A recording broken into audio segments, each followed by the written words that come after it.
Our programs offer many languages. Please visit suprememastertv.com/schedule. Nos programmes offrent plusieurs langues. Veuillez visiter suprememastertv.com/schedule. Nuestros programas ofrecen varios idiomas. Visiten suprememastertv.com/schedule. รายการของเรามีให้หลายภาษาโปรดดู suprememastertv.com/schedule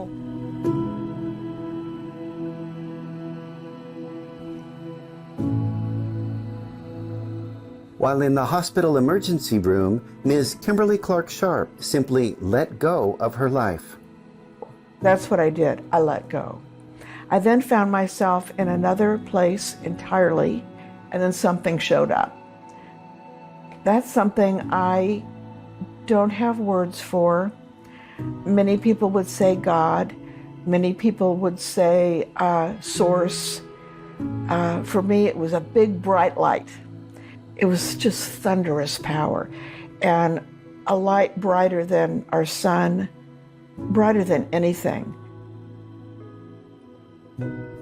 Discovering life's purpose through a near-death experience. Interview with Ms. Kimberly Clark-Sharp, Part 1 of 3.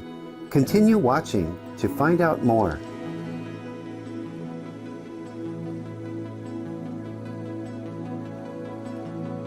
Greetings, loving viewers. I'm Bidya. The peace-loving people of Bhutan wish that your days are filled with bliss and love. May God bless you.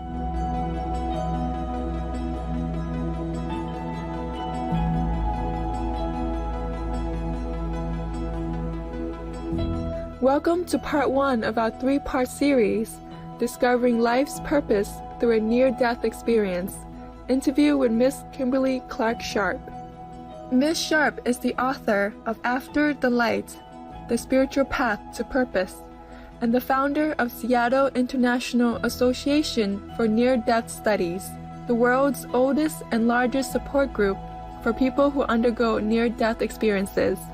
A pioneer in the field of critical care social work, she is also an internationally renowned speaker and has been published in numerous journals, textbooks, and magazines. On today's program, Ms. Sharp describes her own near-death experience, which occurred when she was a 22-year-old college student. I was with my father, and I collapsed on a sidewalk, and I didn't seem to be breathing, and I didn't seem to have a pulse. There was a uniformed nurse that came over. She saw me collapse. She called the fire department and a local hospital. At some point, the ambulance arrived from the hospital, and I was breathing on my own. I was still unconscious, but the body was put into the back of the ambulance. My dad jumped in. Off we went to the hospital. In the emergency room, I heard a woman's voice from here to my left saying, "I'm not getting a pulse. I'm not getting a pulse." And I could hear her just fine. And I said, "Well, of course you're getting a pulse, otherwise I wouldn't be talking." And I felt like I was communicating, but I wasn't. It was all in my head. And she kept ignoring me, and she seemed so upset. So I thought, well, I'll just get out of here. I don't know how to explain that thought, but I let go. That's what I did. I let go.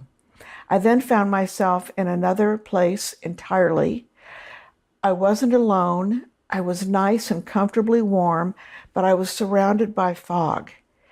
And the fog was so thick that I couldn't see who else was there. But I felt like I was waiting for something, like anyone waiting for a train or a bus or an airplane. You have a ticket, you know it's coming, so just be calm. And that's how I felt. And then something showed up.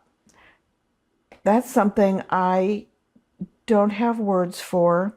Many people would say God. Many people would say source. For me, it was a big, bright light. It came up from under me with such power. It was just thunderous power. And a light brighter than our sun, brighter than anything. And this light was coming up under me and then going out in every direction, on and on and on.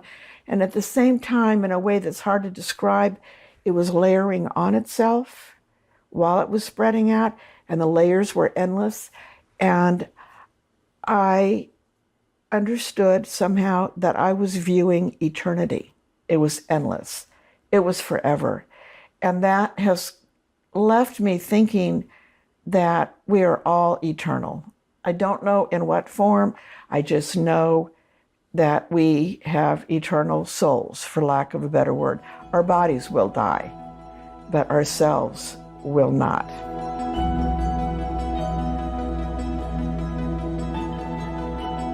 We'll pause a moment now for the following important message. We'll be right back. Please stay tuned to Supreme Master Television.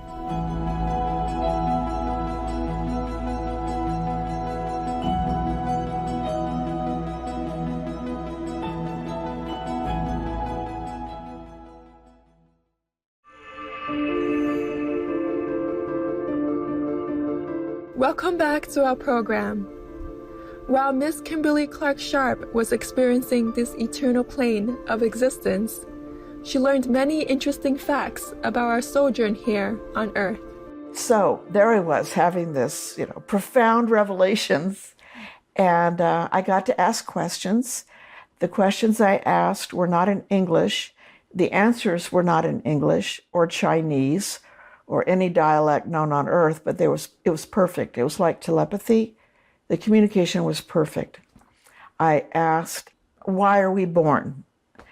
And I was told that we were born because we wanted to, that we pretty much knocked on a big door and said, I want to be born here now. They're very, very defined choices.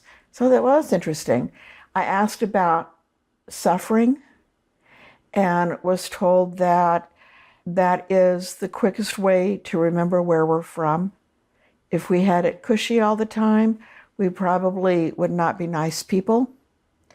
That we suffer, we turn to prayer, or we turn to loved ones, we turn to meditation. We do things that help us with that pain. And if the pain and suffering weren't there, then we would just be idle. I asked why in the world we would choose a life that would have so much suffering. And it was mainly just the same answers back and forth. You chose this. Your soul wanted these experiences. And it wasn't that I was learning anything. It was that I was remembering. So I'd get an answer and then go, oh yeah. And I'd ask another question. It was, oh yeah, oh yeah. I think we are deliberately not able to remember where we are from or know where we might be going. So there I was, having a wonderful time in this light. I mean, beyond wonderful. It was ecstasy. It was ecstasy. And then I was told I had to go back. I was like, no. And God said yes. And I said, no, yes, no, yeah. We argued. Well, on Earth, we have free will. We can argue and win some arguments. But in a spiritual realm, we don't have free will. I was set back. It didn't matter how much I protested. It's like, you're going back. Soon after, Miss Sharp returned to her body in the emergency room, and she was extremely unhappy. Moments later, she had a second near-death experience. Now I'm miserable because I'm cold. My body temperature was 86 degrees Fahrenheit. I was cold and miserable and begged to go back to God, begged. So God showed up again, kindly, and opened up like a portal or a window to my right. And through there was heaven, and it was beautiful. It was beautiful. There was grass blowing and small white fence in the distance and some small trees and beautiful sky, but not in colors of earth. They were too intense for earth. Also, every blade of grass had awareness. It was alive. Maybe not the awareness that humans would have, but aware. And I realized everything in heaven and earth is alive. And it's wonderful. It's all energy. So I wanted to go there. But my creator is what I call this light. I don't have a word for it. God sounds religious, and it's not. It's just is. And I was told that if I went through that window, there would be no going back. Fine with me. So I started through the window. And then God, for lack of a word, said, well, just a minute. And my attention was turned like to here. And there was a big flash of light. And I saw a place where mountains meet water. Now, I was in the state of Kansas in the United States, very flat, not even a hill. So I didn't know where this was. And I was told that if I decided to live, I would be living in that location. Well, I didn't care. I wanted to go to heaven. I mean, I have goosebumps. I can't tell you how beautiful it was, how magnificent. Well, in fact, I said, homey home, which is what I learned from my parents. I used to say when I was little and learning language, because that was my home, and I knew it.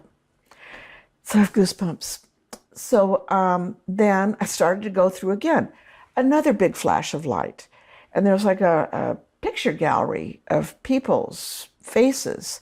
And I was told that if I chose to live, I would be interacting significantly with those people. They were strangers. I didn't care. So I chose to go to heaven. And then there was one more flash, and I saw myself, if I chose to live, being of service to others. And again, I was in college in America, so I went, cool. And I was back. It was like I'd made the decision. I was sent back. Seattle, Washington, in the United States is where I live now. That was where mountains met water. And all of the people I saw, except for one that I can remember, I did, in fact, and do interact with significantly. And I've been in service to others ever since, very happily.